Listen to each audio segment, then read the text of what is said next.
Lori Valone, Pack Leader at Doggone Good Consulting. It's week 1 of 5 in the Made It with Power Apps sweepstakes, and this week's topic is tips and tricks, otherwise known as what I wished I'd known about Power Apps when I first started.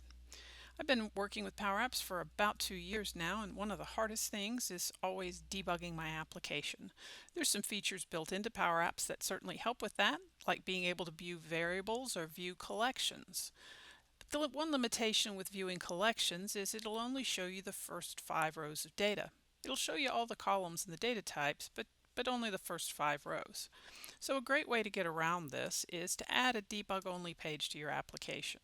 Now you can put anything you want on this page. The first portion of it, I have some buttons that I use for running demos so that I can simulate certain conditions when I'm testing. This page is for your eyes only. The end users will never see it, so you can load it up with whatever you like.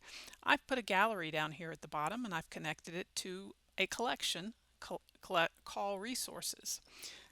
Now I could add labels here to this gallery to display the data, but I don't have to go to all that trouble. Instead, I can come up here to the function box for the items property, and if I click on the name of my data source, you'll see it brings up this bar here with the name of my variable and the data type, in this case table, and we have an arrow here showing us we have more data.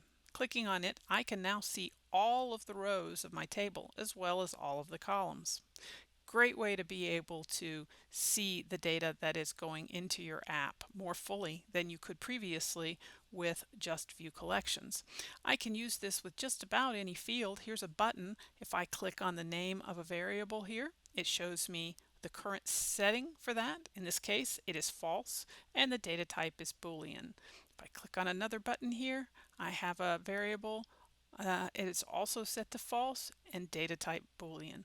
By using this facility makes much easier work of testing your application. Hope you find this tip helpful, and I'll see you next week.